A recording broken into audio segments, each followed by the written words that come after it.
Welcome back to our continuing coverage of the incident earlier involving local police heroes in BFE, Arkansas, here on Ox News. We go now to Chad Zaracist in the field. Chad? Yes, Tom, I'm out here now in the middle of BFE, Arkansas.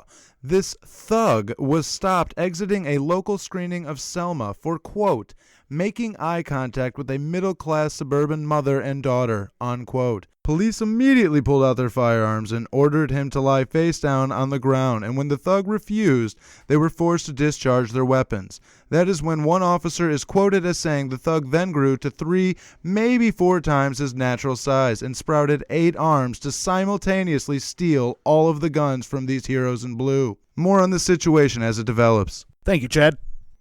Welcome back to Ox News. This is Chad Zaracist with our continuing coverage on this harrowing situation as it unfolds. The suspect, now believed to be notorious kingpin known by the street name Doc Ock, has been spotted in a public park and is reportedly waving all 8 of the officer's weapons at everyone at once. We are receiving several conflicting statements saying that these may not be guns at all, but in fact bright orange and shoots little green balls of foam. Now back to the studio. What's your take on the situation, Tom? Well, Tom, if I may cut in here for a minute. oh, by all means, Biff. Thank you, Tom. Now, I don't know about all these long-haired, bleeding-heart hippie liberals. Eco-terrorists, Biff. Let's just call a spade a spade. So right, Tom.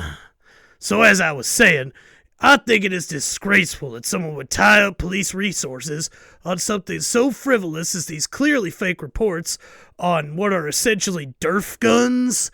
You know, my mother taught me that when heroes are trying to protect us by cleaning up our city streets, you don't go out of your way to bother them with common sense or logic or facts.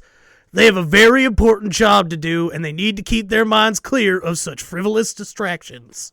Couldn't agree more, Biff. We don't know that this guy isn't a crackhead or a crack dealer or both. He might even worship Satan. We don't know. He could have started Ebola. We just don't know. If I may interrupt, Tom, we're receiving more information on the thug in question. He is wanted in connection with selling stolen loose cigarellos, intent to distribute airsoft guns, psychically assaulting a police officer, and the most heinous of all, jaywalking. He may even have injected anywhere between 8 and 38 marijuanas.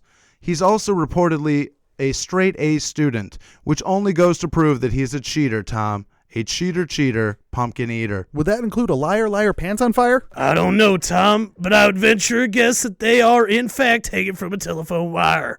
This just in. I'm getting reports on the situation that it is now resolved. Our officers of peace have shot the thug 193 times. President Obama will be flying in to console the thug's family, if he even has one, which has left me and our boys in blue with a sour taste in our mouths. Couldn't agree more. Praise Gipper and good night from all of us here at Ox News.